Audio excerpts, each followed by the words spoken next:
Hey guys, it's Saga from TechWorks, and in this video, let us take a look at the new triple cameras on the iPhone 11 Pro. For quite some time now, iPhones are not packing in the best set of cameras in the market. The cameras were still good and could deliver some amazing looking images, but it had been falling way behind the competition, both in terms of hardware, that is the number of cameras, and the software, which now on most phones heavily rely on computational photography. So this year with the iPhone 11 Pro, Apple finally decided to step up their camera game. They aren't doing anything crazy like 20x hybrid or 50x digital zoom and periscope cameras like from Huawei and some other manufacturers. But with the normal wide and 2x telephoto lens that we had on the iPhone XS and XS Max, iPhone 11 Pro and 11 Pro Max now get an extra ultra wide angle lens. Before checking out specs of all these cameras and the image and video samples they can take, if you are new to this channel, please make sure to hit the subscribe button and the bell icon next to it. That way, you won't miss out on any of the amazing videos coming up on this channel. So, out of the three cameras, primary one gets a 12 megapixel sensor with f1.8 aperture, 26mm lens and optical image stabilization. It also gets 100% focus pixels, so it is very fast and accurate at setting and switching the focus. Second camera also gets a 12 megapixel sensor with f2.0 aperture, 52mm lens and optical image stabilization. This camera gives us 2x optical zoom. And the third new camera again gets a 12 megapixel sensor with f2.4 aperture, and this one gets a 13mm ultra wide angle lens. All three cameras combined give us a 4x optical zoom out, ranging from 0.5x on the ultra wide angle lens to 2x on the telephoto lens. You can shoot 4K videos in 24, 30 and 60 fps with all the cameras. You can also shoot 1080p videos in 30, 60, 120 or 240 fps. At the front, iPhone 11 comes with a new 12 megapixel true depth camera with f2.2 aperture, next generation smart HDR for photos, and has the ability to shoot 1080p 120 fps super slow motion videos, and it can also do 4K 24, 30 and 60 fps videos. With these specifications out of the way, let us now get to the image and video samples from the iPhone 11 Pro. Since I've got this phone, the weather has been all over the place, which means I got to take images in dull overcast situations, in conditions when it was raining, and some images even in bright sunlight. So after watching this video, you will get a fairly good idea of how the iPhone 11 Pro handles all these lighting situations.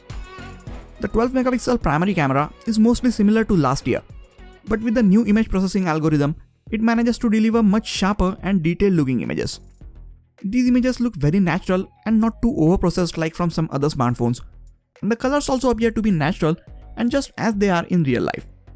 There is no saturation boost or AI scene detection, so this is one of the rare smartphones which will give you the exact representation of the colors and the dynamic range of the scene. Speaking of the dynamic range, the new Smart HDR algorithm gives us excellent results. With the iPhone XS last year, Apple introduced Smart HDR, which helped a lot in high dynamic range situations, but it did not perform the best in all lighting conditions. This year, they have made some changes to their algorithm, and now with the Smart HDR and semantic rendering working together, images that we take look better than ever.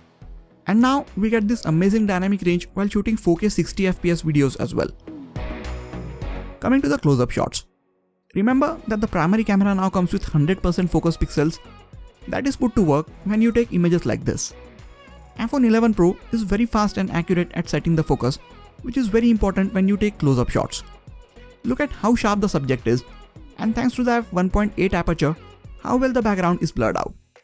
These are not portrait shots, so the blur to the background is all optical. Since the iPhone 11 Pro has a dedicated wide lens, I would have loved to see a macro mode somewhere in the camera app. Having three cameras with different focal lengths means you can take different images like this by standing at the same exact spot. This is not new, and Apple is not the first smartphone company to give us this feature.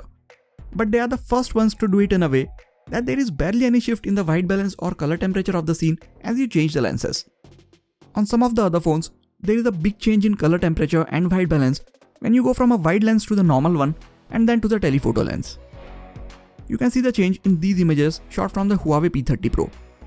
We see similar thing from the three lenses of the OnePlus 7 Pro. The Samsung Galaxy S10 Plus was one phone where we saw the smallest switch in color temperature, but it was still not as consistent as the three lenses on the iPhone 11 Pro. For some of you, this might not be a big deal, but for someone who relies on their smartphone for most of their images, or for someone whose smartphone is the only camera they own, this becomes a very big deal, and I am pleased that Apple thought about this and matched the white balance, color temperature and picture profile on all three cameras as closely as possible. Now, as good as these wide and telephoto images look, they are not as detailed or as sharp as the images coming out of the primary camera. This is because the size of individual pixels on the other two sensors are much smaller compared to the primary one, and they don't have a wide enough aperture, so the actual light that reaches the sensor is also much less. Which is why the wide and the telephoto lenses start to capture even softer images with lot of noise floating around. So if you are shooting in indoors or lower lighting situations, stick to the main camera. For portrait shots, now you have the option to switch to the normal wide lens. I like the look of the portrait shots from the telephoto lens, but in some lighting situations, wide portrait shots turned out to be much more sharper and detailed, so I like that now we have the option to switch to it. After all this time, edge detection for these portrait shots is still not perfect on iPhones, but the colors, skin tones and dynamic range make the overall images look so much better. For these portrait shots, you can adjust the amount of blur to the background and have a look at the changes in real time on your viewfinder. For taking portraits of objects, the story is same. It still struggles with the edges, but the overall images look very good. And again, you can choose between the telephoto and the wide cameras for taking these portrait shots. Moving on to indoors, artificial and lower lighting situations. After one of the latest iOS updates, in some situations like this, where it is not dark enough for the night mode to kick in, but it is still not as bright as outdoors, a new mode called Deep Fusion comes into play. You can't switch to it manually, it just comes into play in situations like these. And what this Deep Fusion mode does is it helps the camera to optimize the scene in even these dimly lit conditions. Now we have the Smart HDR mode for very bright lighting conditions, night mode for very low lighting conditions, and the Deep Fusion mode for everything else in between. Here are a couple of images compared side by side. Left one is without Deep Fusion and the right one is with it. You might not notice any difference straight away, but when I zoom in, you will see less noise and a bit more details in the image with Deep Fusion. Look at the bottom. Text and the symbol is a bit sharper on the right image. Here is another example. Again, the image on the right has more details and less noise overall. When you are in even darker situations, you finally get the night mode. It shows up by itself when the ambient light is not enough, and you can choose whether you want to enable it or not. When you decide to use the night mode, it makes a huge difference. These are some of the cleanest looking night mode images that I've seen come out of any smartphone yet. Look at how sharp the night mode images are compared to the normal ones. If you have time and very steady set of hands, you can choose to take even longer exposure shot, so the images will have even more details. Night mode on this iPhone 11 Pro also manages to keep the colors looking very natural. And overall, night mode images from this phone are just a treat to look at. Finally, new iPhone users get to enjoy the night mode images, a feature that most Android users have been enjoying for quite some time. That brings us to the front-facing camera. New 12-megapixel front-facing camera can now take much detailed and wider selfies. By default, it still takes cropped in images, so when you're taking selfies, make sure to turn the phone in landscape mode or hit the wider selfie button that sits right above the shutter button to take advantage of the full sensor. This front-facing camera still falls behind some of its competitors, but it is a big improvement over the one on the iPhone XS. Portrait selfies are now sharper than before and they look amazing. Edge detection has got a lot better and it doesn't struggle as much with glasses as previous iPhones did. But if you have multiple faces in the selfie, it will still only keep the face closest to the camera in focus and blur rest of them out. 4K 60fps videos are amazingly stable.